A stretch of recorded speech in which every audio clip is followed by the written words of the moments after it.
Estamos de volta com o programa Roda de Conversa e hoje conversamos sobre qual a melhor forma de ensinar o português nas escolas. Professor, eu interrompi, me desculpe, mas como prometido, vamos retomar a questão que a senhora estava colocando. Sim, então qual é a linha que tem sido já colocada em prática e que tem sido recomendada pelos documentos oficiais? É que esse domínio da língua padrão, da variedade de prestígio, vai acontecer em sala de aula, sobretudo na hora em que o professor trabalha com leitura, com compreensão de textos escritos e na hora que o professor trabalha com produção de textos escritos. Nesse momento, é possível fazer reflexões gramaticais, mas não no sentido de decorar a teoria gramatical, mas de perceber, por exemplo, que importância ou que função tem esse adjetivo na produção de sentido desse texto. Ou por que os verbos nesse texto estão em determinado tempo verbal, que efeito que isso dá para esse texto ou para o gênero a que ele pertence. Então, essa é uma maneira de trabalhar com o domínio da língua padrão, recorrendo ao conhecimento gramatical, mas de uma maneira reflexiva, leve e não com decoreba. Outra questão que a gente pode ainda conversar nessa roda é como trabalhar efetivamente a teoria gramatical de uma maneira reflexiva que não seja esse decoreba estéril, que, como o Luiz Carlos falou, de fato, ninguém aprende. Esse, assim, não faz sentido, realmente, né? Eu acho que a gente podia ver que já são 30 anos, eu diria, praticamente, em que a gente no Brasil vive esse movimento de renovação do ensino da língua portuguesa, priorizando essas competências de ler e compreender textos e produzir textos. Se a gente olha essa gramática que se quer jogar no lixo, na realidade esse conjunto de termos e de refrões que se decorava e que não produziam necessariamente alguém capaz de usar a gramática prestigiada, a norma prestigiada, isso existia no tempo em que a gente não produzia texto na escola, a gente escrevia redações, aquelas redações bem estereotipadas para as crianças. Minhas férias, o dia das mães, sei lá, em que a criança escrevia, o adolescente também, para o professor, para ser avaliado, e a escola não ensinava o aluno a produzir textos que estão no mundo. A gente saía do ensino médio e seria incapaz de redigir um classificado de jornal, porque nunca teria praticado isso. Estou radicalizando, mas é a verdade. Então, a questão toda é o seguinte, o que se produzia, ou talvez até se produz ainda nas escolas, é algo fora do contexto social, econômico, político, da vida das pessoas. Então, não há conexão. Essa desconexão foi substituída por uma luta em que os gêneros textuais, como as colegas já mencionaram, passassem a ser o objeto de reflexão, é outra palavra-chave, nesse movimento de mudança, não é?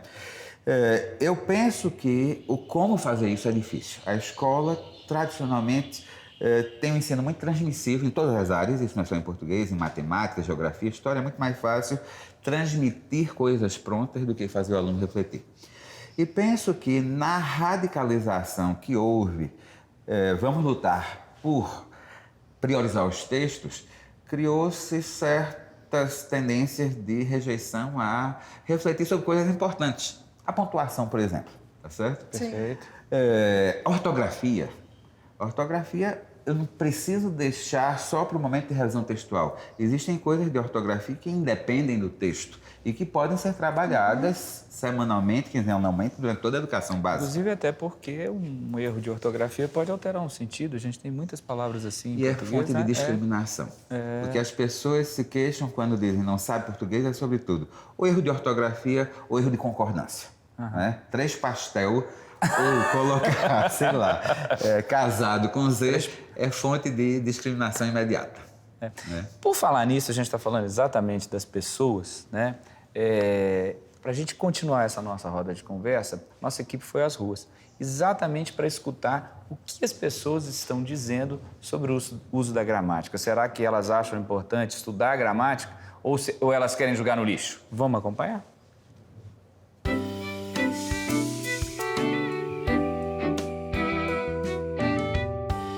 O português é uma das línguas mais difíceis que eu já estudei. Os jovens escrevem errado demais, sabe? Fala, escreve. Eu também. Eu adoro português, mas eu não escrevo muito bem, não. Acho que por falta de aula mesmo. Interesse. Eu tenho um jovem de 15 anos, não é fácil. Ele lê os livros que são obrigados na escola e eu tento mostrar através de exemplo, trazê-lo, né? Mas não sei. Realmente, a gente competir com a videogame e tudo, tá difícil. O problema não é ser chatinho, é realmente é aptidão mesmo. Eu não tenho essa coisa de leitura, eu gosto mais de cinema, de teatro, essas coisas. Agora, se prender em frente a um livro é um pouco complicado para mim.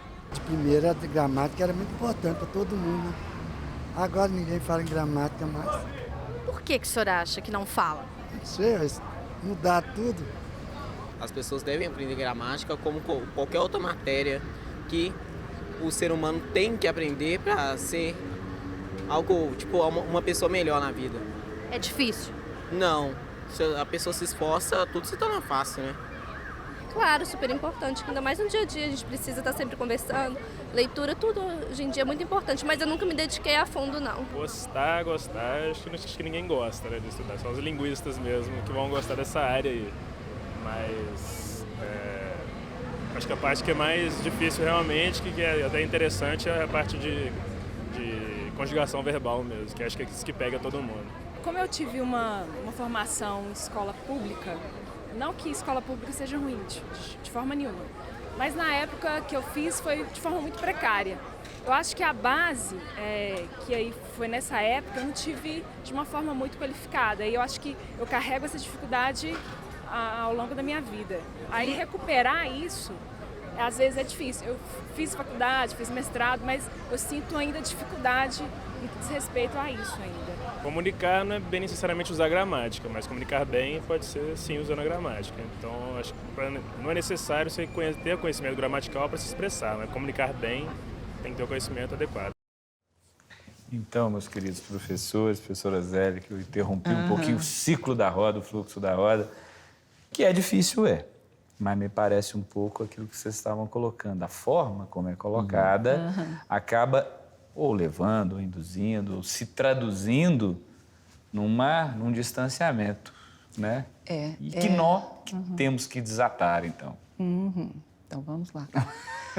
Bem, é muito recorrente ouvir isso, né? Os alunos falam demais, eu não sei português. Português é muito difícil, né? O que parece até um contrassenso, porque português é a língua que nós falamos, aqui né? Até eu estou usando para dizer que é difícil. Nós usamos, né? Pois é. Então, assim, a dificuldade estaria onde? Né? Eu acho que é uma questão boa. Eu acho, né, nas reflexões que eu faço a respeito disso, que está muito ligado a uma certa visão de aula de português mesmo, né? Por essas pessoas que respondem. E é bom que você coloque isso exatamente para a gente conversar sobre os nossos professores que estão nos assistindo. Quando eles falam que português é muito difícil, eles estão falando que a gramática normativa é muito difícil, porque geralmente não, historicamente, né, ela é o centro, né, da aula de português. E isso ainda hoje, sabe? As pessoas se apegam muito ao ensino da gramática descontextualizado, né? A gramática como um fim em si mesma. Então, o importante é apreender e decorar aquelas regras e com uma ilusão de que isso vai desenvolver as competências, né, linguísticas, discursivas dos alunos em qualquer situação. Então, quando eles falam isso, eles estão falando da aula de gramática normativa.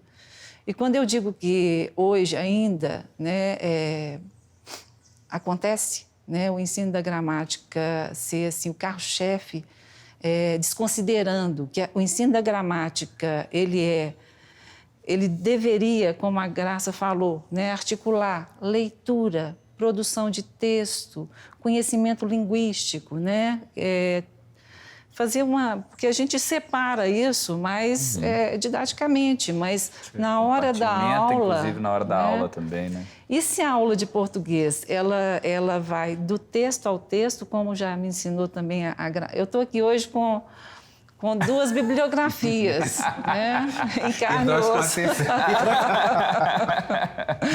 Porque tem um texto da Graça que eu leio sempre com os meus alunos, que é a gramática do texto no texto. É bom para os nossos professores também ler. Se parte do texto, o português fica muito mais vivo, a aula fica muito mais interessante, né?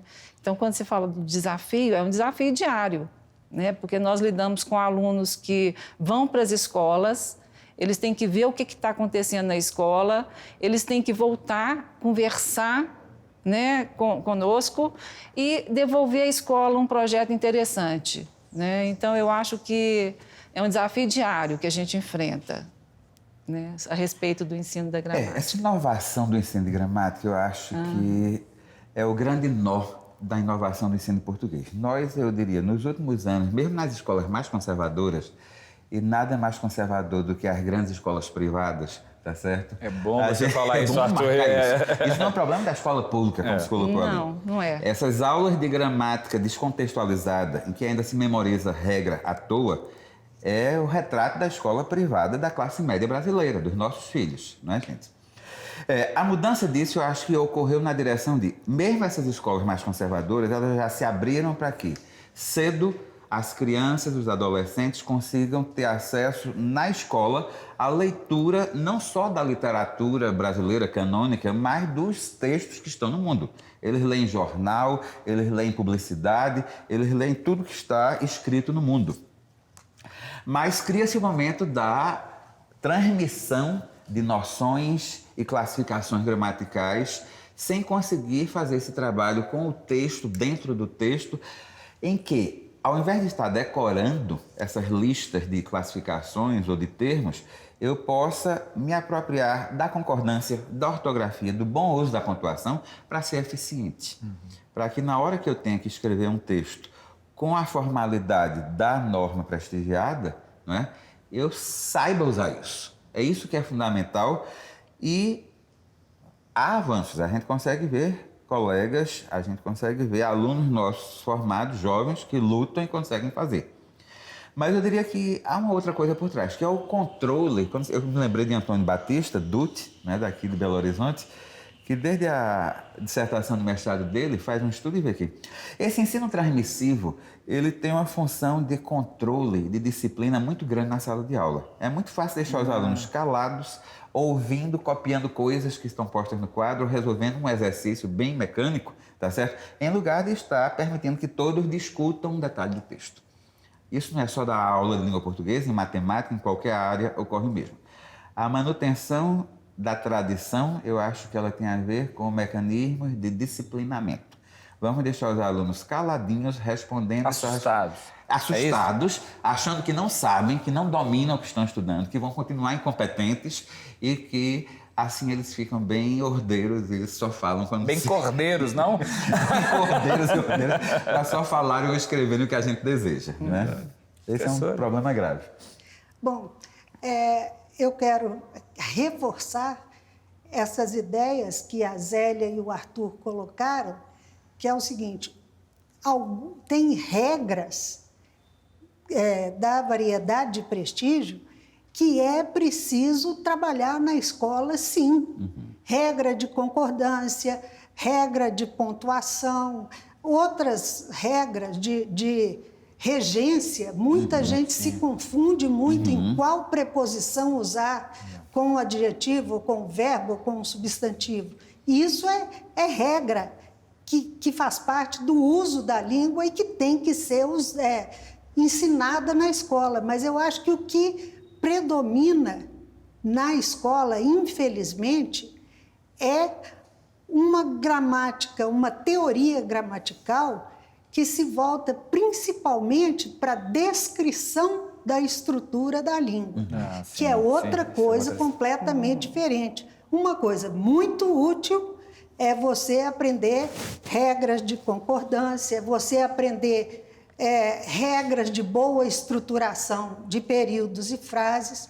Outra coisa completamente diferente, e essa, sim, inútil, é saber a diferença entre adjunto adnominal e complemento nominal, saber classificar isso, ou saber a diferença entre predicativo do objeto e adjunto adverbial, porque a carroça subiu lenta, a carroça subiu lentamente. Vai classificar isso.